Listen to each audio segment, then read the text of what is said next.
அடியேன் வாய்ஸ் கேட்கல அடியேன், கம்மியதான்.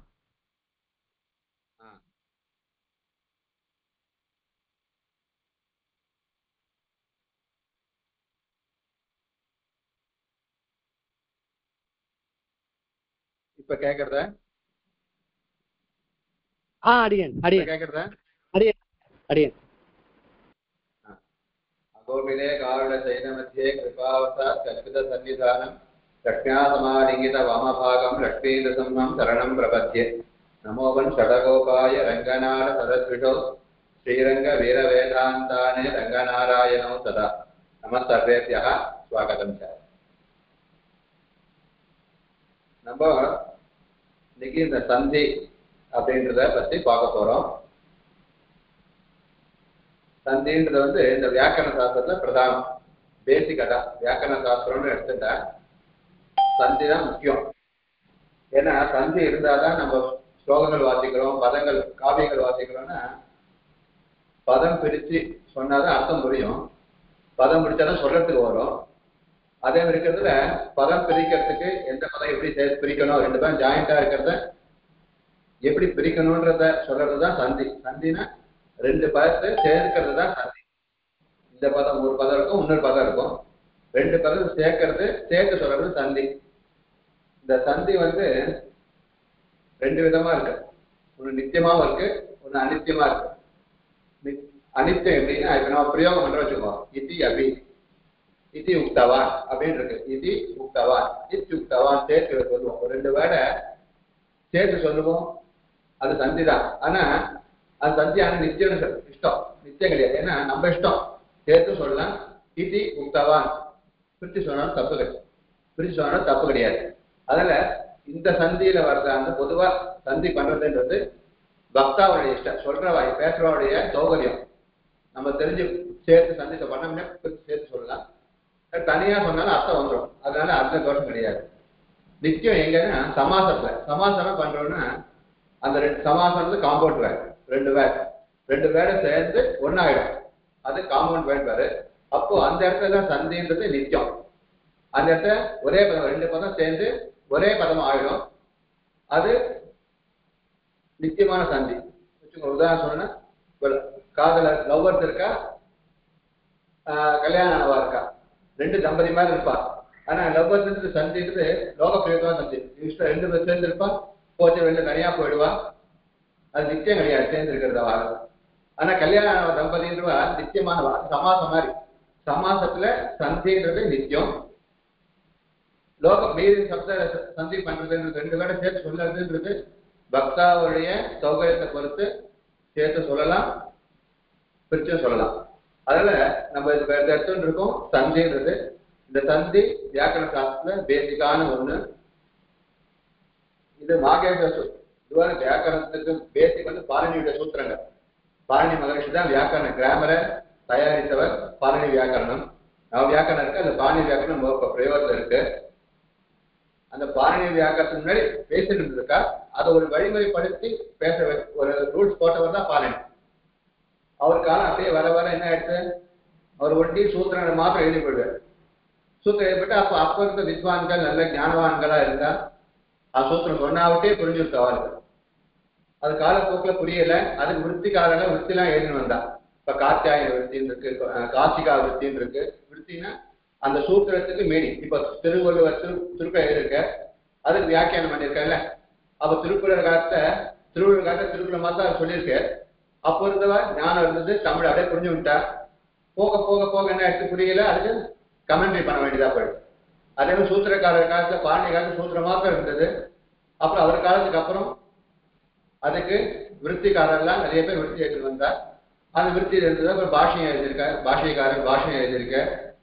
அவர் எடுத்து பக்தோ தீட்சர் ஒருத்தர் என்ன பண்ண, அவர் ஒரு சூத்திரங்களை ஒரு 8 அத்தியாயத்தை எழுதியிருக்க. பாரணி சூத்திரம் மகரிஷியானவர் 8 அத்தியாயங்கள், 8 பாட்டு. இப்ப பகவத்கீதை 16 அத்தியாயம் இருக்க மாதிரி பாரணி மகரிஷி 8 அத்தியாயங்கள் சூத்திரங்கள் பண்ணியிருக்க. ஒவ்வொரு அத்தியாயத்துக்கும் 4 பாதம், ஒவ்வொரு அத்தியாயத்துக்கும் 4 பாதமா பிரிச்சிருக்க. அவங்க 32 பாதங்கள்ல அந்த வியாக்கரண சூத்திரங்கள்லாம் எழுதியிருக்க பண்ணியிருக்க. அந்த சூத்திரங்களை அவர் ஒரு மெத்தட் எழுதியிருக்கார். அவருடைய மெத்தட்ல எழுதியிருந்த அத்தை ஈஸியா பண்ணணும் அப்படின்னுக்கோசரம் இந்த பட்டோ தீட்சன்ற ஒரு என்ன பண்ண அந்த சூத்திரங்கள்லாம் எடுத்து ஒரு அலைன் பண்ணி ஒரு ஒரு ஸ்கூல் போறோம், கும்பலா ஜனங்கள் இருந்ததுன்னா பசங்க இருந்தாங்கன்னா எந்த கிளாஸ் எந்த பசங்களும் தெரியாது. அதே class wise board விட்டி 6th 7th 8th வச்சு அப்ப 6th பசங்க எழுதுவா 7th பசங்க எழுதுனா இவா 6th பசங்க இவதான் 7th பசங்க கண்டுபிடிக்கிற மாதிரி அவர் சூத்திரங்கள் எல்லாத்துக்கும் எல்லாம் கலந்த மாதிரி எழுதியிருந்துட்ட இவர் ஒரு அலைன் பண்ணிட்டார். பட்டோ தீட்சை ஒரு அலைன் பண்ணிட்டார். சம்யா சூத்திரங்கள் சில சூத்திரங்கள் பெயர் வைக்கும், விருத்தி குணம் அப்படின்னு நிறைய பெயர் வச்சிருக்காங்க. அதே பெயர் வைக்கிற சூத்திரங்கள்லாம் எடுத்து சம்யா பிரகரணம், அதே பரிபாஷ பிரகரணம். ஒரு இப்படிதான் ஒரு நம்ம ரோட்ல போறோம், போச்சு 4 ரோடு பிரியும், நம்ம போற ரூட்டு எந்த ரூட் போறோம் நமக்கு தெரியாது. அப்ப நம்ம ஏரோ மார்க் இருக்கும், இப்படி போ அப்படி போகணும், அதை பார்த்து போறோம். அதே மாதிரி இந்த பரிபாஷ சூத்திரம்னு பண்ணியிருக்கேன்.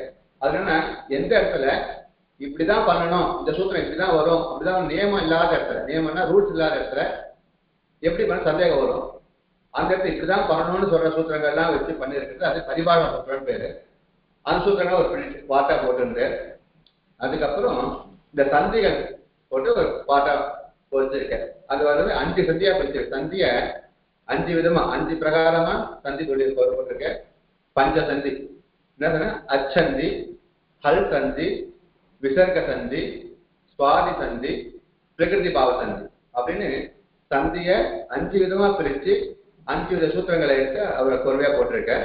இப்போ அச்சந்தி அப்படின்னா என்னன்னா உயிரெழுத்துக்களுக்கு 2 பதம் சந்தினா சேர்றதுன்னு சொல்லியிருக்கோம். சந்தினா 2 பதம் ஒன்னா சேர்றது. ஒன்னா சேர்ந்தா முதல் பதத்துடைய கடைசி எழுத்தோ பின்பதத்துடைய முதல் எழுத்தும் ஜாயிண்ட் ஆகும். ஜாயிண்ட் ஆகிட்டு எழுத்து மாறி வரும். இந்த 2 எழுத்துக்கு ஒரு எழுத்து வரும், 2 எழுத்து முன் எழுத்து வரும், 2 எழுத்து பின் எழுத்து வரும். இவர் நிறைய ரூட்கள் சொல்லியிருக்கா. அப்படி வர இடத்துல உயிரெழுத்துக்கள் இருக்கு பாருங்க, அதுக்கு அச்சுன்னு பேரு. உயிரெழுத்துக்களுக்கு அச்சு எழுத்துன்னு பேரு. அந்த உயிரெழுத்துக்கு ஏதாவது காரியம் வந்தால் சேரச்சே அந்த உயிரெழுத்து போயிட்டு அதுக்கு பதில் ஏதாவது காரியம் வந்தால் அந்த சந்தைக்கு பெயர் அச்சந்தி. அந்த சந்தைக்கு பெயர் அச்சந்தின்னு பேரு. அதே மாதிரி மெய்யெழுத்துக்கள் பதிலாக வேற எழுத்துக்கள் வந்தால் மெய்யெழுத்துக்கு போயிட்டு அதனுடைய இடத்தில் வேறொரு எழுத்து வந்தால் அதுக்கு ஹல் சந்தி. ஹல்னா மெய்யெழுத்துன்னு அர்த்தம். அதுக்கு வர காரியங்கள் ஹல் சந்தி அப்படின்னு பிடிச்சிருக்க. அப்புறம் விசர்க சந்தி. விசர்கனா நமக்கு தெரியும், சம்ஸ்கிருத 2 புள்ளி ராமா அப்படின்னா இது 2 இருப்பார்கள். இந்த 2 விசர்க 2 புள்ளிக்கு விசர்கம்னு பேரு. சில இடத்துல இந்த விசர்க்கம் போயிட்டு இதுக்கு சில காரியங்கள்லாம் வரும். இந்த விசர்க்கத்துக்கு பதிலாக சில காரியங்கள்லாம் வரும். அப்படி வர காரியங்களுக்கு விசர்க சந்தி அப்படின்னு அந்த கேட்டகரியில பிரிச்சிருக்க. அப்போ இது விசர்க சந்தியில வரும். அப்புறம் நம்ம இந்த உடைய ராமனுடைய ராமனுக்குன்னு சொல்ற பாருங்க. அதே மாதிரி பிரத்யேகம் அது வந்து பிரத்யேகங்கள் சொல்லுவா. சம்ஸ்கிருதத்துல சப்தம் சொல்லியிருக்கோம், ராமஹா ராமோ ராமாஹா, ராமம் ராமோ ராமானு அதே சொல்றோம் பாருங்க. அதெல்லாம் அந்த ராம சப்தத்துக்கு மேல 21 பிரத்யேகங்கள் சொல்லி அந்த ரூபங்கள் 21 ரூபங்கள். ராமஹா ராம சப்தம், சுப்பிரத்யேக ராமஹா, சில பிரத்யேக ராமோ ராமாஹா அப்படின்னு 21 ரூபம் இருக்கு. அந்த 21 ரூபத்துக்கும் 21 பிரத்யேகங்கள் சொல்லியிருக்க.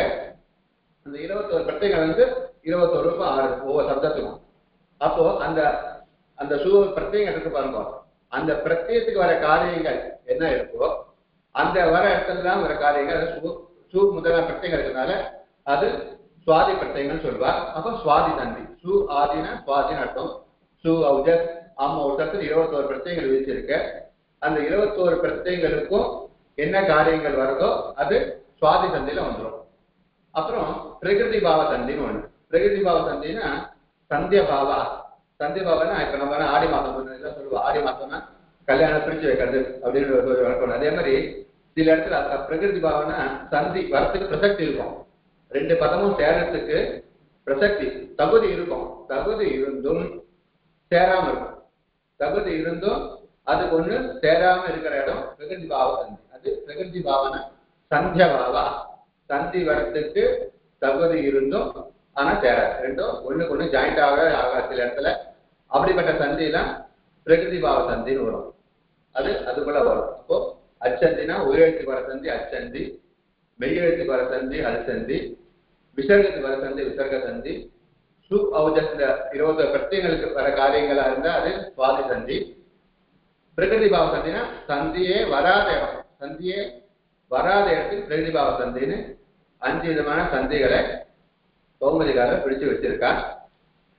அது பட்டோஜி காலத்துல அது காலப்போக்கில் என்ன ஆயிடுத்து, இன்னும் அதை ஒரு சுருக்க சொல்ல. இப்ப நம்ம பாட்டுல பார்ப்போம், இப்ப குழந்தை பிறந்தவங்க என்ன பண்ணுவாங்க, சாதம் ஊட்ட மாட்டேன் யாரும். அது முதல்ல சாப்பிட்றதுக்கு தகுதி உள்ளதை ஆக்கணும்னு கோசம் என்ன பண்ணுவோம், முதல்ல பால் லிக்விடா கொடுப்பா குழந்தைக்கு. கொஞ்ச நேரம் கூட கொஞ்சம் கெட்டியா இருக்கு கொடுப்பா, அப்புறம் கஞ்சியா கொடுப்பா, அப்புறம் சாதத்தை கரைச்சி அரைச்சி அந்த ரூபாய் கொடுப்பா, அப்புறம் தான் சாதம் ஊட்டவா. அப்ப பால் கொடுக்கச்சே சாதம் வானான்னு அர்த்தம் கிடையாது அவளுக்கு.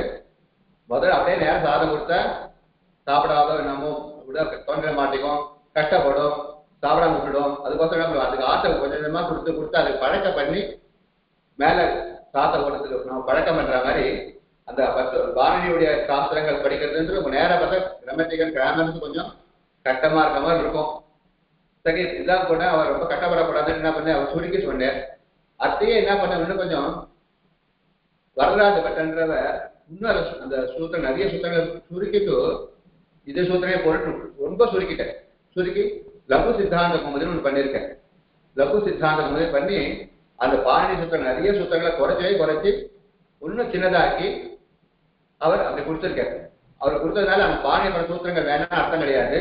ஏன்னா அவர் சூத்திரம் ஸ்லோகம் எதிர்த்து என்ன பண்றேன், பாரணிய பிரவேசாய மங்கள ஸ்லோகத்தை பாரணி கிரந்தத்தை படிப்பதற்காக நான் இந்த ஸ்லோகம் இந்த புக்கு பண்றேன்னு எழுதியிருக்கேன். அப்ப என்ன அர்த்தம், அது ரொம்ப உடனே டக்குன்னு போனா கஷ்டமா இருக்கும். அதெல்லாம் லகுவா பண்ணி கொடுத்து அதுக்கு ஆசை பண்ண வைக்கிறோம் அப்படின்றதுக்கோசரம் பண்ணது. அது இப்போ காலப்போக்கில் அது படிக்க நமக்கு ரொம்ப கஷ்டமா இருக்கு. அதனால இப்ப இந்த பாரதி வித்யாபவன் அதே மாதிரி சம்ஸ்கிருத பாரதி அவன் என்ன பண்ணிருக்கான், ரொம்ப சுருக்கி ரொம்ப ஈஸியா நம்ம படிக்கிறதுக்கு முதல்ல இன்ட்ரெஸ்ட் வரணும். அது இன்ட்ரெஸ்ட் வரத்துக்கு முதல்ல நீங்க எல்லாம் ரொம்ப இன்ட்ரெஸ்ட் வந்திருக்கீங்க. நிறைய பேர் வயசானவா இருக்கா, ஆபீஸ் போறவா இருக்கா, பொம்பளை இருக்கா, ஆத்துக்காரங்க இருக்கும். இவ்வளவு இருந்தோ இது படிக்கணும் ஆசைப்பட்டு வரவாளுக்கு ரொம்ப கஷ்டமா கொடுத்தா பரவாயில்ல விட்டு போனா போயிடும். ஆனா அவளுக்கு என்ன பண்ணிருக்கா, எவ்வளவு மாடிஃபை பண்ண முடியுமோ அதை சுருக்க முடியுமோ. நம்ம இதை படிக்க போறோம், இதுக்கும் ப்ராப்பர் கிராமருக்கும் கொஞ்சம் வித்தியாசப்படும். அவங்க படிக்கிட்டு இப்படி சொல்லியிருக்கேன் அவர் மாறி இருக்கேன்னு இருக்கும். ஆனா அவ என்ன பண்றது, நம்ம காலத்துக்கு ஏற்ற மாதிரி இதை சுருக்கி முதல்ல இவளுக்கு இன்ட்ரெஸ்ட் வரணும், இதை படிக்க ஆசை வரணும், இதுதான்றதுக்கோசரம் ரொம்ப சுருக்கி இந்த புக்கை கொடுத்துருக்கா. சந்தி புக்குன்னு இந்த சந்தியில ரொம்ப ஈஸியா இருக்கும் படிக்கிறவர்களுக்கு. இதை கொஞ்சம் புரிஞ்சுக்கிறது. ஏன்னா கிராமர் கொஞ்சம் பொதுவாகவே கொஞ்சம் கஷ்டமான சப்ஜெக்ட். அது கொஞ்சம் இன்ட்ரெஸ்ட் வந்துன்னா கிரகம்னு ஆகிடும். இன்ட்ரெஸ்ட் வர மட்டும் கொஞ்சம் கஷ்டமா இருக்கும். அது புரிஞ்சுக்கிட்டோன்னா படிக்க இன்ட்ரெஸ்டா இருக்கும் அந்த புத்தகங்களை பொறுத்த வரைக்கும். ஏன்னா மேக்ஸ் மார்க் கிட்டத்தட்ட மேக்ஸ் மார்க் தான். வாய்ப்பாடு ஞாபகம் கடைசி வரைக்கும் அதை வாய்ப்பாடு மறக்க முடியாது. அதே மாதிரி முதல் சொன்ன ரூல்ஸை நம்ம கடைசி வரைக்கும் ஞாபகப்படுத்தினா தான் முடியும். ஏன்னா இப்ப எல்லாரும் நிறைய ஸ்லோகங்கள் வாசிக்கிறோம், நிறைய கிரந்தங்கள் வாசிச்சுட்டு இருக்கோம். அப்ப எல்லாத்தையும் என்ன இருக்கு, சமஸ்த பதங்கள் இருக்கும், சந்தி இருக்கும். நம்ம அபசப்தம் பிரிச்சுக்கிட்டு மாற்றி பிரிச்சுட்டா அர்த்தம் வாழும். சம்ஸ்கிருதத்துல அர்த்தம் தான் முக்கியம், சப்தங்களுடைய வேர்டு முக்கியம். அது மாற்றி விபரீதமா அர்த்தத்தை மாற்றிட்டோம்னா அர்த்தம் வாழும். ஸ்வரமும் அர்த்தமும் மாறிட்டனாலே ரொம்ப கஷ்டம். ஆனா எப்படி அபசப்தம் வரும்னா வேக சொல்லிட்டு ஸ்வரத்தா வர்ணத்தோவா, ஸ்வரத்தினால ஒரு அபசப்தங்கள் வரலாம், வர்ணம் மாறினாலும் அபசப்தங்கள் வரலாம்.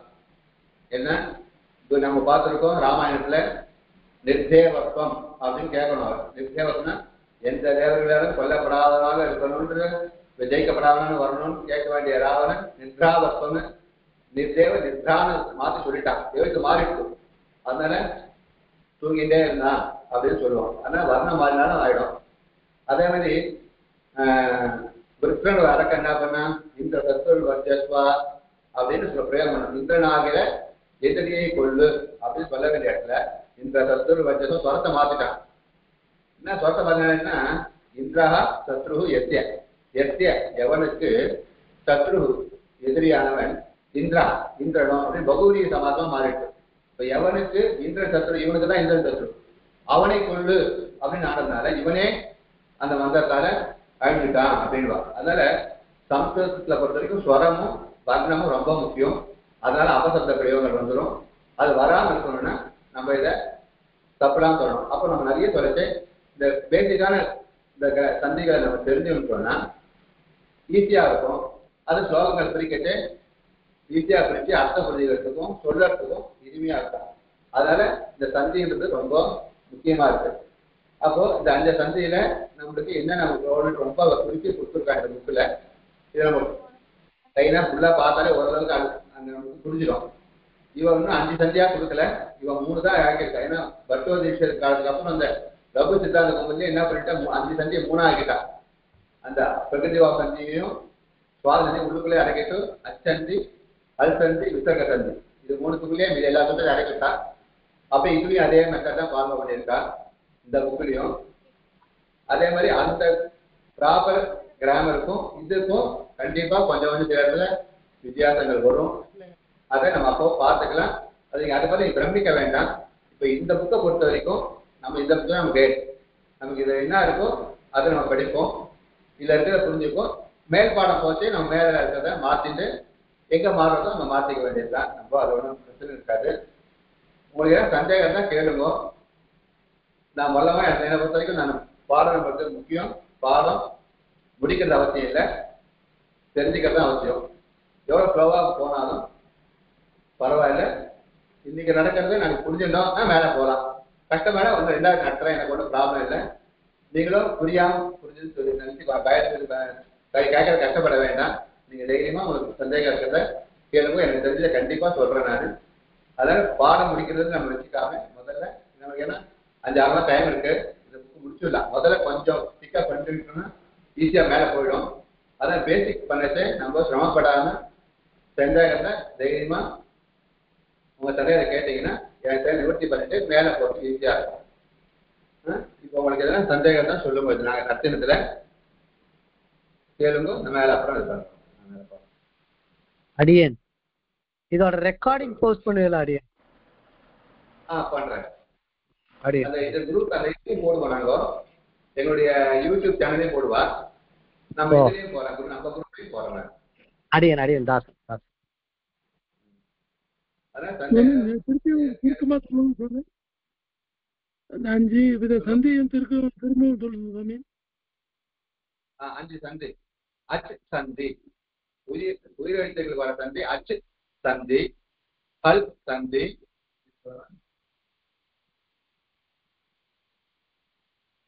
திருக்கை பழம் பார்த்தோம். அச்சிங்க உயிரெழுத்து,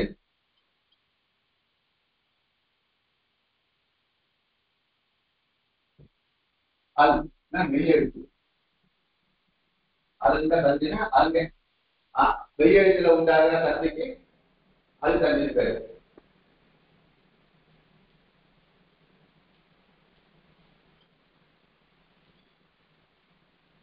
விசர்கம்னா சொன்னேன், இந்த 2 புள்ளி அது விசர்க சந்தி.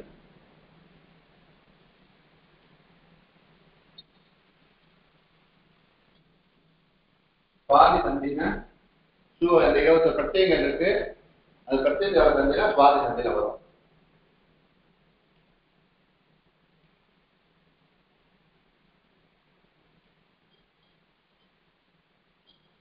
பிரகிருதி பாவ சந்தினா பிரகிருதினா எப்படி இருக்கோ அப்படியே இருக்குன்னு வச்சுக்குவோம். எப்படி அப்படின்னா சந்தி ஆகாம ரூபம் எப்படி இருக்கும் அப்படியே இருக்கும். சில இடத்துல உதாரணமா ஹரி ரூபம் இருக்குன்னு சொல்லுவோம். ஹரி ஈக்கால என் சந்தி வரலாம் இந்த இடத்துல, ஆனா இந்த இடத்துல வராது, சில ரூல்ஸ் போட்டு தடுத்திருக்கேன். அப்ப இதே மாதிரி இடத்துல சந்தி வரது பிரசக்தி இருந்தும் எங்க சந்தி வரலையோ, ஏன்னா சேரத்துக்கு பிரசக்தி இருக்கும் ஆனா சேராம இருக்கும். அப்படி சேராம இருக்க ரூல்ஸ் சொல்லி சேராம இருக்கும். அந்த சந்திக்குலாம் பிரகிருதி பாவ சந்தி. பிரகிருத்தினா எப்படி இருக்கோ அப்படியே இருக்குன்னு அர்த்தம்.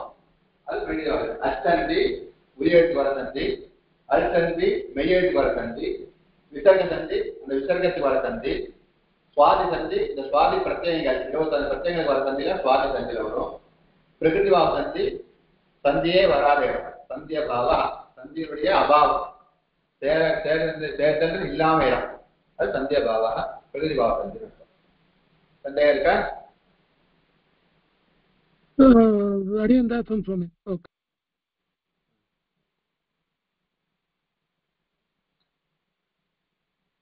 சுவாமி, போர்டு எல்லாருக்கும் கிளியரா இருக்கா? எனக்கு என்ன பண்ணோன்னு தெரியல, ரொம்ப இதுவா தெரியுது. சரியா தெரியலையா? ஆமா ரொம்ப பொடியா கிளியரா தெரியல. மற்றவாளுக்கும் அப்படிதான் இருக்கான்னு தெரியல.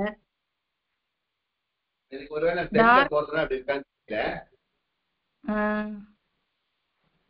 டார்க்கா சின்ன எழுத்தா தெரியறது. நான் இன்னைக்கு ஒரு பெருசா எழுதி போடுறேன். நாளைக்கு கேட்டுட்டு உங்களுக்கு என்ன வர பண்ண வரேன். அடுத்த கிளாஸ்ல இருந்து வர என்ன பண்ண முடியும்னா அது பண்றோம். ஓகேவா?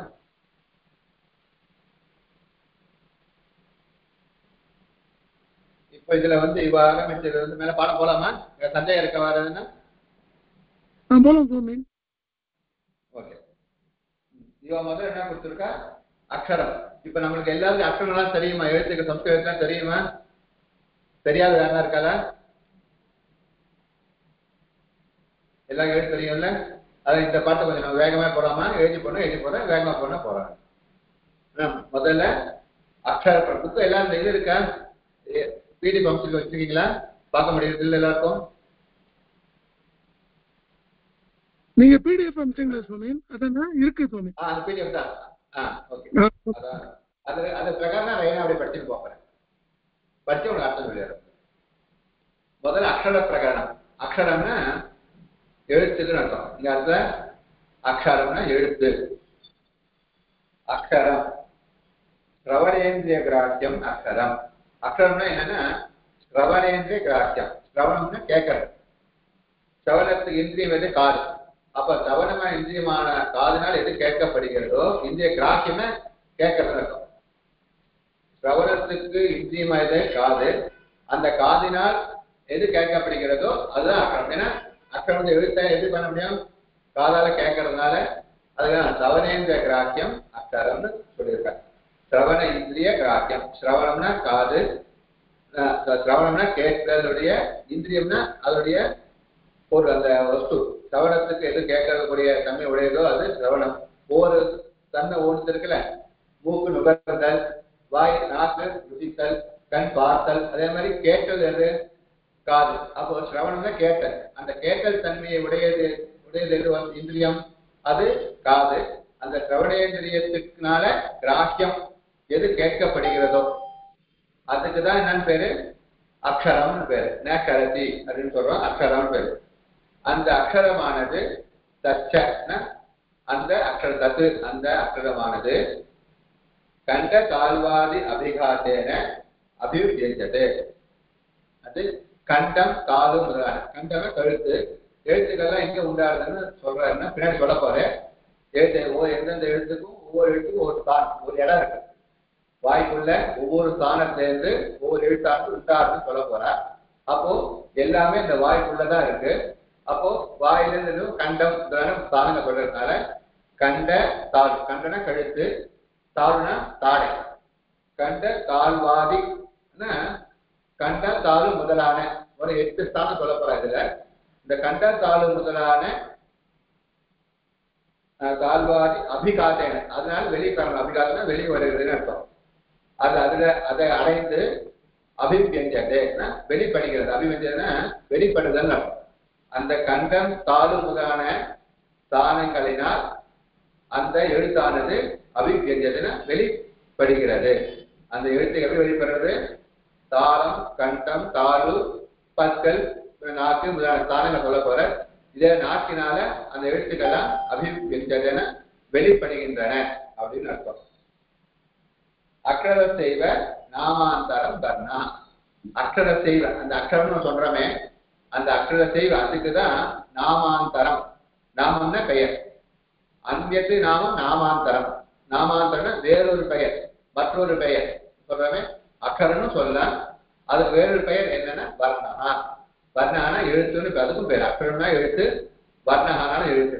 சம்ஸ்கிருதத்துல நம்ம வச்சுக்கலாம் ஒரே சப்தத்துக்கு பல அர்த்தங்கள் உண்டு. வர்ணனா கலர்னு வச்சுக்கலாமே இருக்கு. கலர்னு ஒரு அர்த்தம் இருக்கு. ஆனா வர்ணகா எழுத்துன்னு ஒரு அர்த்தம் இருக்கு. அதனால இப்போ இந்த இடத்துல வர்ணகான எழுத்துன்னு வச்சுக்க போறோம். ஆனா அந்த அக்ஷரம் சப்தத்தை நாமாந்தரம் வேறொரு பெயர் ஆக சொல்லப்படுகிறது வர்ணகா, எழுத்து என்பது. வர்ணகா இது. ஓகேவா? இதுல சந்தேகம் இருக்கா? திருப்பி சொல்லணும். எதுனா திருப்பி ஒரு வாட்டி சொல்லுங்க சுவாமி. அக்ஷரம்னா ஸ்ரவணேந்திர கிராஹ்யம் அக்ஷரம். ஸ்ரவணம்னா கேட்டுதல், கேட்கறதுக்கு இந்திரியம், பஞ்ச இந்திரியம் சொல்றல, அந்த இந்திரியம் எது காது. அதனால் கிராஹ்யம் எது கிரகிக்கப்படுகிறதோ கேட்கப்படுகிறதோ அதுக்குதான் அக்ஷரம் என்று பெயர். அந்த அந்த அக்ஷரமானது எப்படி வெளிவருதுன்னா கண்ட தாழ்வாதி, கண்ட கழுத்து தாழு முதலான நம்ம நேரத்துக்கு போறோம். அந்த உதடு பல்லு நாக்கு அதுக்கெல்லாம் ஒரு ஸ்தானம் சொல்ல போறேன். இந்த கண்டனால் 2 உதாரணம், கண்டம் தாழு முதலான ஸ்தானங்களில் வழியாக அபிப்பியற்றன வெளிப்படுகின்றன. அந்த எழுத்து சாதாரணமா வந்துடுறது வாயிலிருந்து.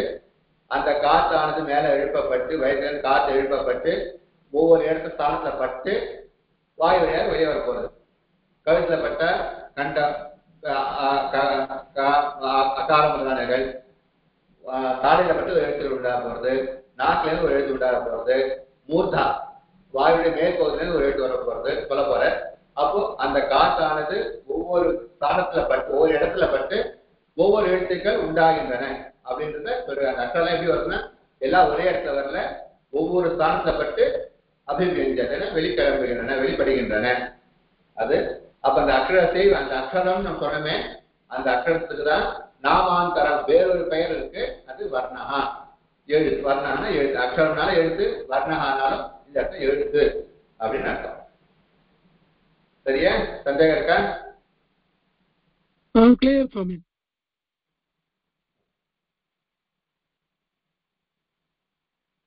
சம்ஸ்கிருத அக்ஷராணி நவ பஞ்சாசத். இவன் என்ன சொல்ற, சம்ஸ்கிருத அக்ஷரங்கள் மொத்தம் எத்தனை அப்படின்னு கேட்டா நவ பஞ்சாசத். நவனா 9, பஞ்சாசத்து 50, 59 மொத்தம் எழுத்துக்கள். சம்ஸ்கிருத எழுத்துக்கள் இவர்கள் சொல்லியிருக்க 59 எழுத்துக்களாக வச்சிருக்கார். சம்ஸ்கிருத அக்ஷராணி நவ பஞ்சாசத். நவனா 9, பஞ்சாசத்துனா 50, நவ பஞ்சாசத்துனா 59. ஸ்வராக, ஸ்வராகன உயிரெழுத்துக்கள், ஸ்வர எழுத்துக்கள் இருக்கு. உயிரெழுத்துக்கள் நம்ம சொல்றோம்ல, அதுதான் ஸ்வரங்கள். ஏன்னா இந்த உயிரெழுத்துல ஸ்வரங்கள் உண்டு. ஸ்வரங்கள்னா ரஸ்வம் தீர்க்கம் சொல்ல போறோம். ஒரு மாத்திரை சொல்றது அப்படி ஸ்வரங்கள். உதார்த்தம் மேல ஏற்றி சொல்றது, இறக்கி சொல்றது, அப்படிதான் உதார்த்தம் சொல்றதும் சொல்லிட்டோம்னு இருக்கு. அந்த ஸ்வரங்கள்லாம் எதுக்கு முன்னா உயிரெழுத்துக்கள் தான் உண்டு. மெய் எழுத்துக்களுக்கு அந்த ஸ்வரங்கள் எதுவும் கிடையாது. அதனால இது ஸ்வரங்கள்னே பேரு. இப்போ உயிரெழுத்துன்னு சொல்றோம், அந்த ஆக்கு தான் ஆயுத உயிரெழுத்து அமர், அது சேர்ந்தாதான் மெய் எழுத்து ப்ரொனன்சியேட் பண்ண முடியும். இதுதான் கஷ்டம். அதனால அதே மாதிரி இந்த ஸ்வரங்களுக்கு தான், இந்த உயிரெழுத்து அச்சு எழுத்துக்கு தான் ஸ்வரங்கள் உண்டு. அதனால இது ஸ்வரவர்ணாக அப்படின்னு பேர் வச்சிருக்கா.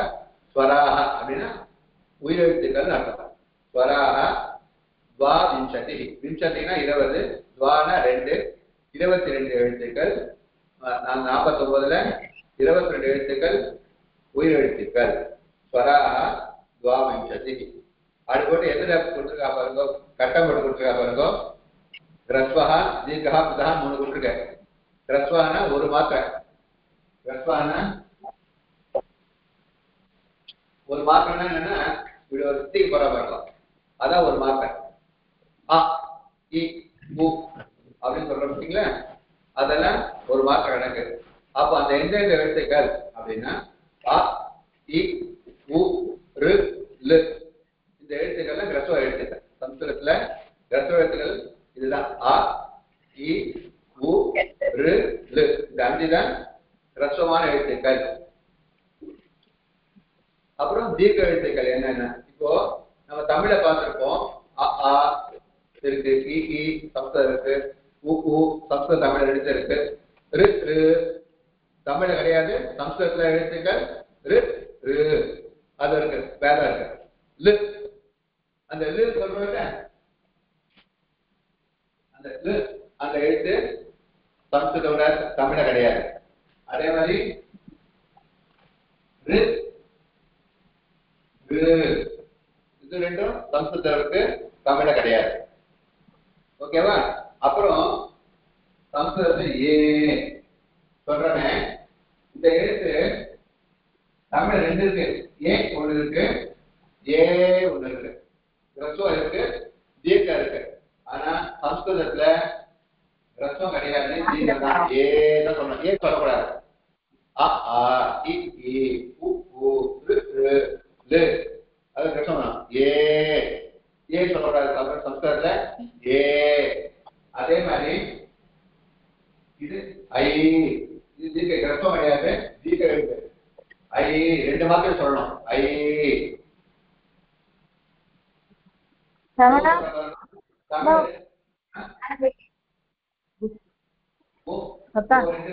தமிழ்ல.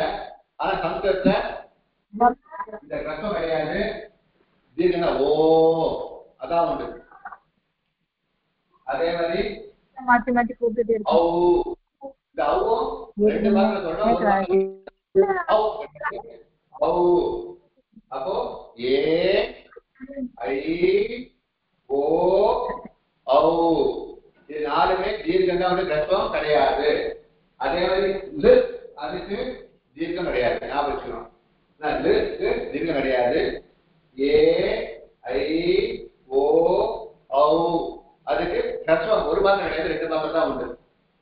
அதான் இங்க காமிச்சுக்க. தீர்க்காக ஆ உண்டு, ஈ உண்டு, ஊ உண்டு, ரு உண்டு.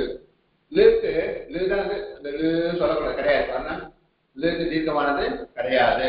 அப்புறம் ஏ ஐ ஓ ஔ அப்படின்னு மொத்தம் 8 எழுத்துக்கள், தீர்க்க எழுத்துக்கள் 8, ரஸ்வ எழுத்துக்கள் 5, தீர்க்க எழுத்துக்கள் 8. இது வேற புதமானது எல்லா எழுத்துக்கும் புதம் உண்டு. புதம் என்ன சொன்னா 3 மாத்திரை, 3 சிட்டிக்கு வரலாம், குறைஞ்சது ஆ ஈ ஊ 3 மாத்திரை சொல்லணும். அது எல்லா எழுத்துக்கும் உண்டு. ஆக்கு உண்டு, ஈக்கு உண்டு, ஊக்கு உண்டு, ருக்கு உண்டு, லுக்கு உண்டு, ஏ ஐ ஓ ஔ எல்லாத்துக்குமே புத எழுத்து வந்து 3த்துக்கு உண்டு. அதான் சாட்டு போட்டு காமிச்சிருக்கா, ரஸ்வம் தீர்க்கம் புதம் அப்படின்னு பார்த்துருக்காரு. அப்போ இந்த சார்ட் பார்த்து நம்ம இந்த எடுத்துக்கிறத 22 எடுத்துக்கிறத நம்ம கணக்கு பண்ணிக்கலாம். இது 5, இது 8, 8 5 13, 1 2 3 4 5 7 8 9 புத எழுத்துக்கள். அப்போ புத எழுத்துக்கள் 9.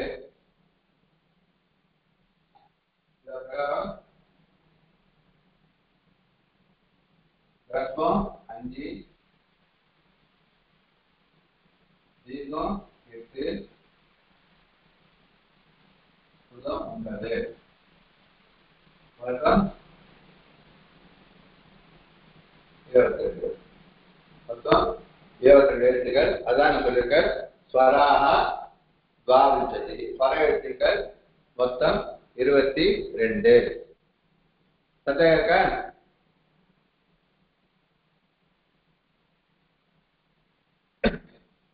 சந்தேகம் இருக்கா? ப்ரொசீட் பண்ணலாம்.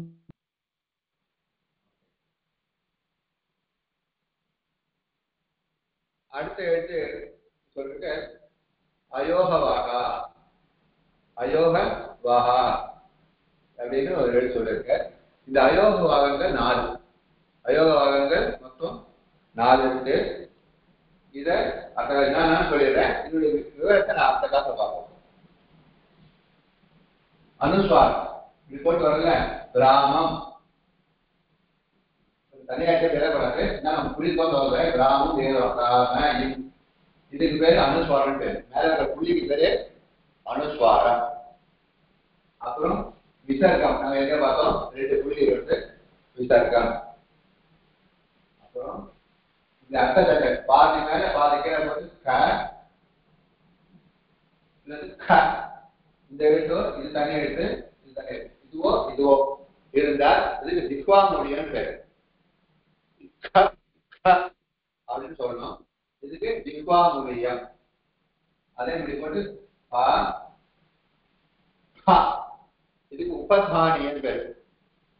அனுஸ்வாரம், விசர்க்கம், ஜித்வா மூலியம், உபத்மானியம். அது இந்த 4க்கு அயோகவாகம் பேரு. என்ன அயோகவாகம் அப்படின்னா, யோகம்னா சேர்ந்து இருக்கிறது, ந யோகா அயோகா. அது யோகம்னா சேர்ந்து இல்லைன்னு அர்த்தம். இல்ல சேர்ந்து இல்ல, ஆனா வகதி, வாகனா வகதி இது வாகா, ஆனா அதுல இருக்கு, சேர்ந்து இல்ல ஆனா இருக்கு அப்படின்றதுனால அயோகவாகம் பேரு. எங்க சேர்ந்து இல்ல எப்படி இருக்குன்றத நம்ம அடுத்த காலத்துல சொல்றோம் உங்களுக்கு விவரமா அதை. இதுக்கு அயோகவாதம் பேரு. அது நம்ம சொல்றோம் இதுல சினிமால சொல்ற மாதிரி இருக்கு இல்லைன்னு சொல்றாங்க. அதே மாதிரி அதுல இல்ல ஆனா அதுல இருக்குன்னு சொல்றேன். அது எப்படின்றத நம்ம அடுத்த காலத்தை பார்ப்போம். அதுல யோகம்னா இருக்குதுன்னு அர்த்தம். ந யோகா அயோகா, அதுக்குள்ள யோகம் சேர்ந்து இல்லை ஆனா அதுக்கு அந்த பேர் உண்டு. சில பேர் அந்த இதுக்கு வரமாட்டா ஆனா அதோட பலன் அனுபவிப்பான். அதே மாதிரி அந்த இந்த 4 எழுத்துக்களுக்கும் ஒண்ணுத்துக்குள்ள இல்ல ஆனா அதுக்குள்ள இருக்கிற மாதிரி நம்ம வச்சுக்க போறோம். அதனால யோகம் இல்லை ஆனா அந்த இதுல இருக்கிற வகையில தாங்கல் அதுக்குள்ள இருக்கிறதா நினைச்சுக்கிறோம் அப்படின்னு சொல்லியிருக்கு. அதனால இதுக்கு அயோக பாகம்னு பேரு. இதை நம்ம அடுத்த காலத்தை பார்ப்போம். நான் இதுல எல்லாம் சந்தேகம் கேள்வி வைப்போம். இந்த அனுஸ்வாரம் ஜிஹ்வா மூலியம் உபத்மானி. ஓகேவா? இந்த ஜிஹ்வா மூலியம் உபத்மானியம் அதை கொஞ்சம் எக்ஸ்பிளைன் பண்ணுங்க சுவாமி. ஜிஹ்வா மூலியா ஒன்னு 2 கிளியர் சுவாமி.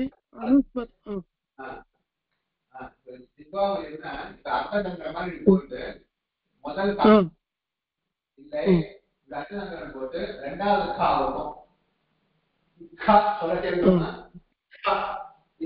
அப்படின்னு சொல்ல வரும். இது ப்ரொனன்சியேஷன். இதுக்கு பேர் ஜிஹ்வா மூலியம் பேரு. இது வேதங்கள் நிறைய இருக்கு, வேத பாகங்கள்ல இருக்கும். அதே மாதிரி அந்த அர்த்தம் போட்டு பா, அர்த்தம் போட்டு பா அப்படின்னு சொல்லணும். அதை அழுத்தி இதுக்கு பேர் உபத்மானியன்னு பேரு. இது சொல்லலாம் இப்பாங்கிறது சாதாரண சேர்ந்து வந்து இப்பா அப்படின்னா வருது. இப்பா இப்பா அப்படின்னு அழுத்தி வரும். அவருடைய ஸ்தானங்கள் வந்து வேறப்படும். ஜிஹ்வா மூலியத்தை ஜிஹ்வா மூலம் தானா போறவரு. ஜிஹ்வாவுடைய மூலம் நாக்குடைய அடிப்பகுதியே சொல்லணும் ஜிஹ்வா மூலியத்தை. அப்ப ஸ்தானங்கள் வேறப்படும். காவா இருந்தா முதல்ல கா வந்து கழுத்து ஒரு கா. ஆனா இந்த ஜிஹ்வா மொழி வந்து இக்கா வந்து அந்த நாக்குடைய அடியிலேன்னு சொல்லணும் அப்படின்னு சொல்லியிருக்க. ஆனா இந்த பிரயோகங்கள் இந்த இதுல கிடையாது, நிறைய வேதங்கள் இருக்கு. அப்ப அதை சொல்லிட்டு அந்த எழுத்தை அப்படி சொல்லணும். அந்த பிரயோகங்கள் வேத பிரயோகங்கள் ஆமா ஆமா இந்த சத்தங்கள் வரும். அப்ப சொல்லிட்டு அந்த எதை ஸ்தானம் என்ன சொல்றாரோ அந்த ஸ்தானத்தை அந்த எழுத சொல்லணும்.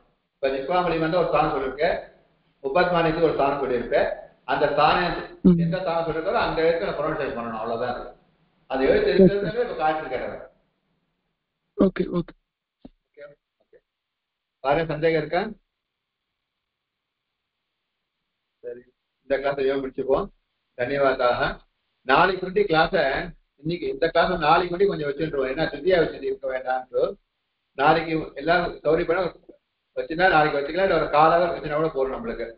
ஏன்னா 2ஆம் நாள் அர்த்தம் பாடம் ஏதாவது அது அனுபவத்தி வரும்னுவா. அதான் நாளைக்கு அதே 8:30 மணிக்கு வச்சுக்கலாமா? சௌரியப்படுமா? அவசியம் அவசியம் அடியன். சரி, அது வேலைக்கிழமை கிளாஸ் நம்ம கட் பண்ணிக்கலாம். நாளைக்கு முன்னாடி கிளாஸ் வச்சிடணும். இந்த வாட்டி அடுத்த வாட்டி ரொட்டீனா மாறிடும். ஏன்னா துதியா வச்சுட்டு இருக்கக்கூடாது. ஆரம்பிச்சா 2ஆம் நாள் தடங்கள் பண்ணக்கூடாது. அதான் நாளைக்கு முன்னாடி இதை வச்சுருவோம் 8:30 மணிக்கு. அது ரொட்டீன் கிளாஸ் மீதி ரொட்டீனா அப்புறம் அடுத்த வாரத்துல ரொட்டீனா மாறிடும். தன்யவாதாக. ஏன்னா சந்தேகம் எப்போ அப்புறம் கூட கேட்கலாம். என் நம்பர் தான் எல்லாத்தையும் இருக்கும். அதுல உங்களுக்கு சந்தேகம் இருந்தா எப்போ வேணாலும் கேட்கலாம். ஒன்றும் ப்ராப்ளம் இல்லை. பார்த்துட்டு தன்யவாதாக.